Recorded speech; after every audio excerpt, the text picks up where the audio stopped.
நம்ம செரின் வீட்டு சாப்பாடில் இன்றைக்கி தோசைக்கு மாவரைச்சி எப்படி தோசை பண்ணலாம் அப்படிங்கிறது தான் இன்றைக்கி பார்க்க போகிறோம்.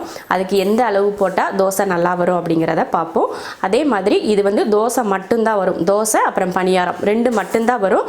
அப்புறமா இதில் இட்லி எல்லாம் கண்டிப்பாக வரவே வராது, ஏன்னா இட்லிக்கு வந்து சாஃப்டாக இருக்காது இந்த மாவு. இப்போ நம்ம பண்ண போகிறது இது தோசை மட்டும்தான் நல்லாயிருக்கும். அதுக்கான மாவு தான் இப்போ நம்ம அரைக்க போகிறோம்.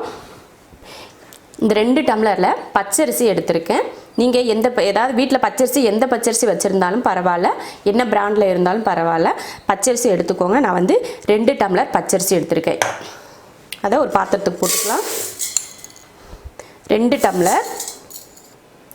டம்ளர் பச்சரிசி, அப்புறம் இது வந்து ஒரே 1 டம்ளர் புழுங்கலரிசி சேர்க்குறேன். இது வந்து நான் வந்து இட்லி அரிசி தான் சேர்க்குறேன். நீங்கள் வந்து சாப்பாடு பண்ணுற அரிசி சேர்த்துக்கலாம், இல்லைன்னா ரேஷன் அரிசி சேர்த்துக்கலாம். உங்களுக்கு எந்த அரிசி புழுங்கலரிசியில் சேர்க்கணும்னு இஷ்டமோ அது சேர்த்துக்கலாம். நான் வந்து இதில் 1 டம்ளர் புழுங்கலரிசி சேர்த்துக்கிறேன். 2 டம்ளர் பச்சரிசிக்கு 1 டம்ளர் புழுங்கலரிசி சேர்த்துருக்கேன். அப்புறம் பார்த்திங்கன்னா உளுந்து, இதில் 1/2 டம்ளர் உளுந்து சேர்த்துக்கோங்க. அரிசி எந்த டம்ளரில் அளந்தோமோ அதே டம்ளரில் தான் 1/2 டம்ளர் உளுந்து சேர்த்துக்கிறேன். அப்புறம் வெந்தயம் வந்து ஒரு 1/2 ஸ்பூன் அளவுக்கு சேர்த்துக்கோங்க. ஏன்னா நம்ம கம்மியாக தானே அளவு சேர்க்குறோம், அதனால ஒரு 1/2 ஸ்பூன் அளவுக்கு சேர்த்துக்கோங்க. எல்லாமே போட்டாச்சு. இப்போ இதை கழுவிட்டு ஊற வச்சுக்கலாம். எல்லாத்தையும் மொத்தமாக போட்டு தான் ஊற வச்சுருக்கேன், தனித்தனியாக நான் ஊற வைக்கல. பச்சரிசி, புழுங்கலரிசி, உளுந்து, வெந்தயம் எல்லாம் ஒரே பாத்திரத்தில் தான் போட்டு கழுவியிருக்கேன். இப்போ ஊறுறதுக்கு தண்ணி ஊற்றிக்கலாம். அரிசியை கழுவிட்டு ஊற வைங்க. அதே போல் ஊறுறது வந்து 5 மணி நேரமாவது ஊறணும். அதுக்கப்புறமா தான் நம்ம எடுத்து அரைக்கணும். இப்போ ஊற வச்சிடலாம், சாயங்காலமாக எடுத்து அரைச்சிக்கலாம். மறுபடியும் சொல்கிறேன், இது வந்து தோசைக்கு மட்டும்தான். தோசை அப்புறம் பணியாரம் இது ரெண்டுமே சூப்பராக வரும். இட்லி வந்து இதில் வராது, அந்த அளவுக்கு வராது. இப்போ ஊறட்டும், ஒரு 5 மணி நேரம் ஊறட்டும். அதுக்கப்புறம் நம்ம எடுத்து அரைச்சிக்கலாம். மாவு அரைக்கிறதுக்கு ஊற வச்சு 5 மணி நேரம் ஆச்சு. இப்போ இதை அரைச்சிக்கலாம். கிரைண்டரில் அரைக்கலை, மிக்சியில் தான் அரைச்சிக்க போகிறேன். இப்போ பெரிய ஜார் எடுத்து அதில் போட்டு நான் அரைச்சி எடுத்துக்கிறேன். நம்ம முன்னாடியே அரிசி கழுவி ஊற வச்சிட்டதுனால இப்போ வந்து கழுவ தேவையில்லை. அந்த மேலாப்பில் இருக்க தண்ணியை மட்டும் வடிச்சிட்டு அப்படியே நம்ம அரைச்சிக்கலாம். 2 தடவை போட்டுக்கிட்டால் போதும். மிக்சியில் இல்லைன்னா கிரைண்டர் எதில் வேணாலும் அரைச்சிக்கலாம். நம்ம ஆப்பத்துக்கெல்லாம் பார்த்தீங்கன்னா ரொம்ப அப்படியே மையாக அரைப்போம், அந்த மாதிரி கூட இது அரைக்க தேவையில்லை. லைட்டாக இப்படி தொட்டு பார்த்தீங்கன்னா லைட்டாக குறகுறப்பாக இருக்கணும், ரொம்ப குறகுறப்பாக இருக்கக்கூடாது, லைட்டாக இருக்கணும், அந்த மாதிரி அரைச்சிக்கோங்க. இப்போ இதையும் மாற்றிக்கலாம். இது வந்து எங்களுக்கு 2 நேரத்துக்கு வரும் கரெக்டாக. மீதி இருக்கிறதையும் போட்டு அரைச்சிடலாம். மாவு அரைச்சாச்சு. உப்பு போட்டுக்கலாம். தேவையான அளவுக்கு உப்பு சேர்த்துக்கோங்க. இப்போ கலந்துக்கலாம். கை வச்சே கலந்துக்கோங்க. நான் எதுக்காக பெரிய பாத்திரத்தில் போட்டிருக்கேன் அப்படின்னு பார்த்தீங்கன்னா, மாவு வந்து பொங்கி வந்துச்சுன்னா வெளியில் வராமல் இருக்கணும் இல்லையா, அதுக்காக தான். இந்த மாதிரி பெரிய பாத்திரத்தில் மாவை கலந்து வச்சிட்டோம்னா அப்படியே புளிச்சு பொங்குனாலும் இது மேலேயே தான் நிற்கும். இன்னொரு வீடியோவில், அடுத்த வீடியோவில் உங்களுக்கு இட்லிக்கு மாவு எப்படி அரைக்கிறது அப்படின்னு சொல்லிட்டு அடுத்த வீடியோவில் சொல்கிறேன். அவ்வளோதான், கலந்தாச்சு. இப்போ இதை மூடி எடுத்து வச்சிடலாம். 8 மணி நேரம் கண்டிப்பாக புளிக்கணும். அதுக்கப்புறமா எடுத்து தோசை ஊற்றிக்கலாம். தோசைக்கு மாவு அரைச்சி மாவு நல்லா புளிச்சிருச்சு.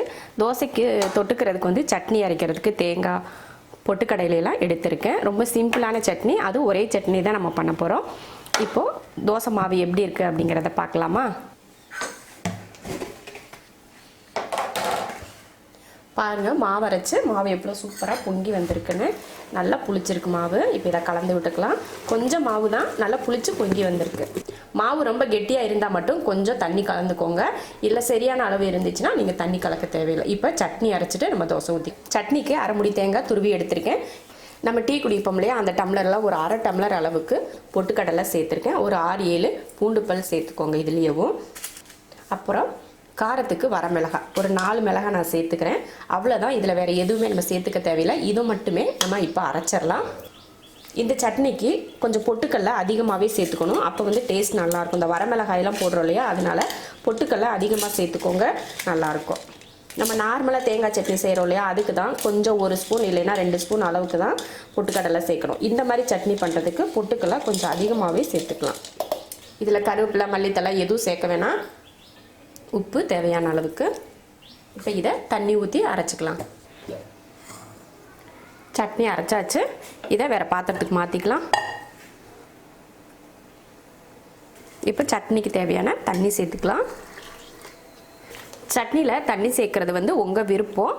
கெட்டியாக வைக்கிறதுனாலும் வச்சுக்கலாம், இல்லை நல்ல தண்ணியாக சட்னி பண்ணுறதுனாலும் நீங்கள் பண்ணிக்கலாம். தண்ணி ஊற்றி கலந்துக்கலாம். நம்ம உப்பு வந்து முன்னாடியே போட்டுட்டோம். இருந்தாலும் பத்தலைனா இப்போ கொஞ்சம் சேர்க்குறதுனா சேர்த்துக்கலாம். பத்தலைனா மட்டும் சேர்த்துக்கோங்க, பத்தனை சேர்க்க வேணாம். அவ்வளோதான். இந்த அளவுக்கு சட்னி கலந்து வச்சுருக்கேன். இப்போ இதை தாளிச்சிக்கலாம். சட்னி தாளிக்கிறதுக்கு கரண்டி வச்சு எண்ணெய் காஞ்சதுமே கடுகு,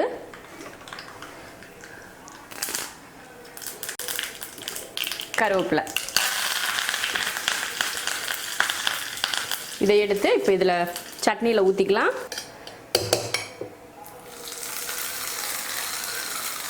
சூப்பராக சட்னி ரெடி ஆயிடுச்சு. அவ்வளோதான். உப்பு பத்தலைனா நீங்கள் உப்பு போட்டு கலந்துக்கலாம். இப்போ தோசை ஊற்றிடலாம்.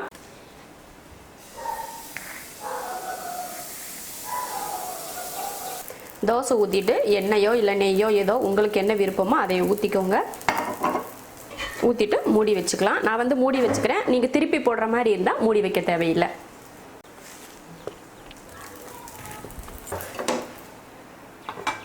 நல்லா மொறுமொறுப்பாகவும் தோசை ஊற்றலாம், நல்லா சாஃப்டாக இருக்கிற மாதிரியும் தோசை ஊற்றிக்கலாம். சூப்பராக ரெடி ஆயிடுச்சு தோசை. சூப்பராக தோசையும் சட்னியும் ரெடி ஆயிடுச்சு. இது போல் மாவரைச்சி நீங்களும் தோசை செஞ்சு பார்த்துட்டு இதே போல் பொட்டுக்கடலையும் தேங்காயும் போட்டு சட்னி அரைச்சி சாப்பிட்டு பாருங்கள். ரொம்ப நல்லாயிருக்கும். இது போல் செஞ்சு பார்த்துட்டு பிடிச்சிருந்தா லைக் பண்ணிவிட்டு ஷேர் பண்ணிவிட்டு கமெண்ட் பண்ணுங்கள். அதே போல் நம்ம செரின் வீட்டு சாப்பாடு சேனலை சப்ஸ்கிரைப் பண்ணி வச்சுக்கோங்க. அப்போ தான் நான் போடுற மெனுக்கள் எல்லாம் உங்களுக்கு நோட்டிஃபிகேஷன் வரும், நீங்கள் உடனே பார்க்கலாம். இப்போ தோசை சாப்பிட்லாம்.